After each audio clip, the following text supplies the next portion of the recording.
Arc-en-ciel de bonne humeur, mes chéris love. Arc-en-ciel de bonne humeur, mes chéris love. Aujourd'hui, on va parler des risques. C'est la 3e vidéo concernant l'initiation spirituelle. Je dis spirituelle pour que ce soit facile à comprendre pour tout le monde, mais ce mot-là, pour moi, ne veut rien dire. Je vais vous expliquer dans une prochaine vidéo. Donc, quels sont les risques? Je vais en citer 3, mais il y en a beaucoup plus. Donc, le premier risque, c'est de se faire arnaquer. Donc, comme je vous ai dit en vous racontant la petite anecdote, le risque, c'est de payer 600 €, 800 €, 1000 € et au final, de ne pas acquérir réellement un savoir, d'être avec un charlatan qui raconte tout et n'importe quoi, qui fait croire qu'il maîtrise nos traditions, qui fait croire qu'il maîtrise l'invisible, mais en vérité, cette personne qui se fait passer pour un initié ou ce groupe de personnes ou ces personnes qui se font passer pour des initiés ne sont initiés en rien du tout. Oui, ils sont initiés en voler l'argent à moun, initiés en arnaque, mais ils sont initiés dans aucune tradition. De toutes les façons, vous le verrez, parce que il y a un proverbe qu'on m'a souvent dit, que quand l'élève est prêt, le maître apparaît. Et je confirme et je dis que c'est vrai. Parce qu'effectivement, quand on est prêt à se faire initier, on rencontre quelqu'un de viable, on rencontre quelqu'un de sérieux. Et ben voilà, un initié qui se vante, un initié qui n'est pas cohérent. Ça veut dire il parle de tradition, mais dans son fonctionnement, il ne consomme pas dans la communauté. Il n'est pas du tout dans une démarche pour protéger la création, donc la nature. Il ne soigne pas sa santé ou sa façon de manger. C'est un drôle d'initié. C'est un drôle d'initié parce que la vie, elle est précieuse dans nos traditions. Donc forcément, quand on est initié, on fait attention à notre alimentation, à notre façon de nous habiller, à comment on investit notre argent. Enfin, il y a plein de petites choses quand on regarde le comportement de la personne qui devrait vous montrer effectivement, cette personne a la connaissance et ce qu'elle va me transmettre, ce sera du lourd parce qu'elle-même, elle l'applique dans sa vie au quotidien. Donc, comme je disais, les initiés qui arrivent là avec des noms occidentaux, ils ont encore leurs prénoms coloniaux, c'est pas la peine. C'est pas la peine parce qu'eux, ils n'ont même pas sauté le pas de se reconnecter, de se recentrer, de vitaliser un nom. Donc, c'est pas la peine. Bon. Deuxième point, deuxième risque. Alors, en plus de payer de l'argent et de se faire enseigner de la merde, le deuxième risque de l'initiation, c'est de finir l'initiation et de se retrouver habité par des entités. Alors oui, je vous explique.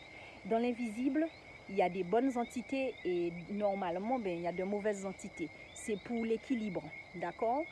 Donc, je ne vais pas parler de démons parce que ce n'est pas une question de démons, c'est plutôt une question d'âmes qui n'ont pas trouvé le repos et qui errent. Notamment des personnes de notre lignée qui seraient mortes accidentellement. Souvent, malheureusement, l'âme erre. Il faudrait que quelqu'un qui soit initié aille sur les lieux de l'accident, débloquer l'âme et faire le passage. Enfin bref, d'autres détails, on ne va pas rentrer dedans. Mais je veux dire que oui, il y a des mauvaises entités. Et ça peut arriver si une initiation se passe mal ou que des critères ne sont pas respectés dans une initiation, qu'il y ait des personnes, entre guillemets, possédées, des personnes envoûtées ou carrément des personnes qui tombent en dépression ou des personnes qui ne se reconnaissent plus, qui ne se sentent pas bien.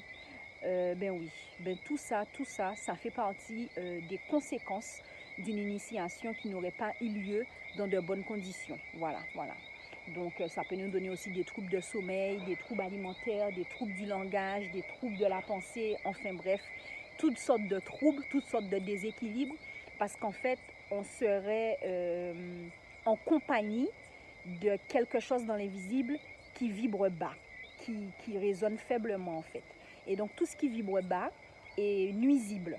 Alors voilà, donc ça c'est le deuxième risque. Et le dernier risque, concernant l'initiation, et c'est ce dont on ne vous parle pas, c'est que quand vous décidez de vous faire initier dans la tradition, vous mettez en jeu votre vie.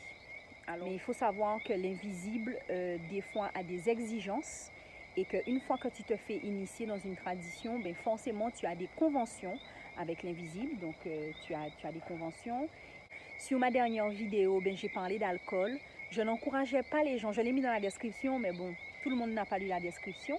Donc, je n'encourageais pas les gens à boire de l'alcool. Je donnais un exemple puisque l'alcool, apparemment, c'est le new style. Enfin, c'est le truc à la mode, quoi. Si tu n'as pas d'alcool, si tu n'es pas en Hennessy, si tu n'es pas en Jack Daniels, ou pas en mode, quoi. Tu n'es pas dans le truc. Mais oui, je tiens à confirmer que je n'incite pas les gens à boire de l'alcool parce que nous le savons très bien. Pour maintenir un taux vibratoire élevé, il est mieux de ne pas consommer d'alcool, de théine et de caféine. Voilà.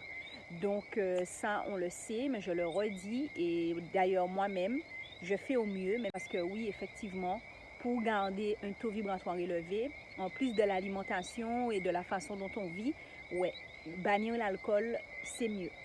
Alors, à bientôt chez We Love dans une prochaine vidéo. Et n'hésite pas à aller sur mon site internet angaliapositivevibes.com et laisser ton mail. Et comme ça, ben, tu recevras un mail par semaine.